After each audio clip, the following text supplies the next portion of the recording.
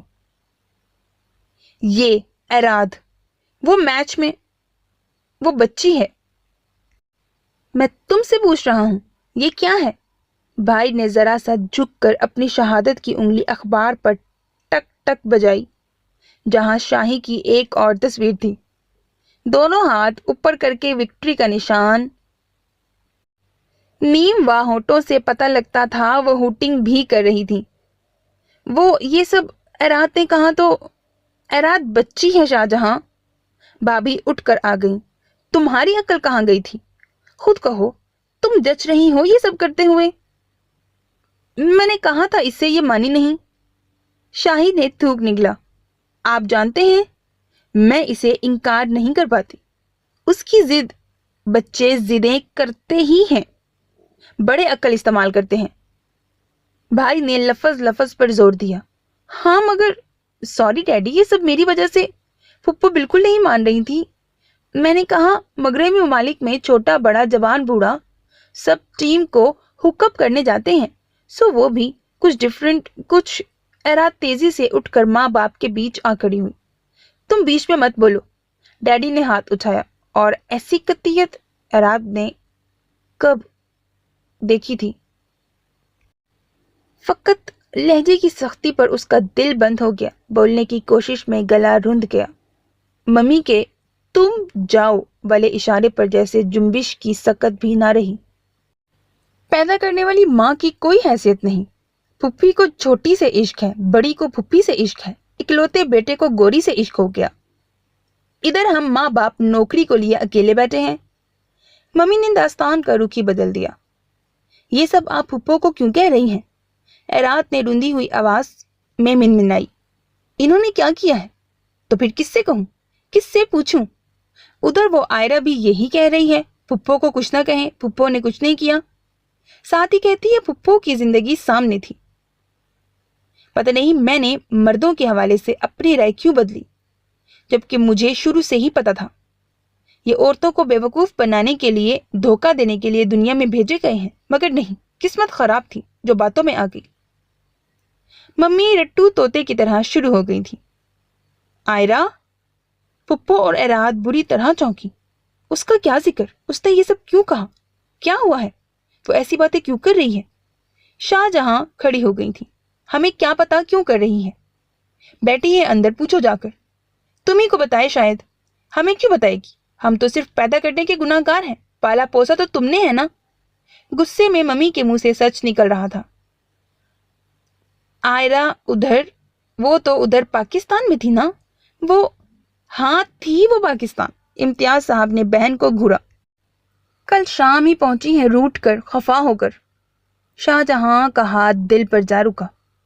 مثالیں، حکایتیں ایسے ہی تو نہیں بنتی۔ پھپھی بھتیجی ایک ذات۔ ممی نے چرکا تو شاہی کو لگایا تھا، پھر سر پکڑ کر بھی بیٹھ گئی۔ مرد عورت کے کسی بھی ہنر کو ماننے کو تیار ہی نہیں، بلکہ تسلیم ہی نہیں کرتا، نہ ہنر کا، نہ عقل کو، بلکہ عورت کو بھی۔ آئرہ کا لہجہ رونے سے بھاری تھا، مگر تلخی ہنوز تھی۔ وہ بات روک کر گالوں سے بہتے آنسوؤں کو بھی صاف کرتی تھی۔ آئرہ، ہوا کیا ہے؟ شاہی پھپھو جواب کے لیے بےتاب تھیں، ادھر تمہید ہی ختم نہیں ہوتی تھی۔ آپ کی ساری زندگی میرے سامنے تھی، پھر بھی پتہ نہیں میں کیسے بیوقوف بن گئی۔ سارے تحفظات ذہن سے نکل گئے، باتوں کا جادو چلا دیا تھا۔ آج ملاقات، کل شادی، ایسے بھی کوئی کرتا ہے؟ آئرہ خود پر متاسف تھی۔ تھوڑا وقت لیتی، وہ مجھے جانتا، میں اسے سمجھ لیتی۔ لوگ مٹی کا برتن لیتے ہوئے بھی ٹھوک بجا لیتے ہیں، میں نے آخر کیا کیا؟ نہ جانے کیا منتر پڑھ کر پھونک دیا تھا اس نے۔ میری جیسی عقل مند، پڑھی لکھی، ہنر مند لڑکی، منتر نہیں آئرہ، محبت، جو وہ تم سے بے حد بے حساب کرتا ہے۔ اور اب خدا کے لیے بتا دو معاملہ کیا ہے جو تم ایسے ایک دم اچانک اتنا بڑا فیصلہ کر کے ٹکٹ کٹا کر یہاں دبئی چلی آئیں؟ اور وہ پیچھے وہ تمہارے لائیو شوز، وہ تو سیٹ چینج ہو رہا ہے نا شو کا، تو پچھلے سال کا بسنت ویک دکھایا جا رہا ہے۔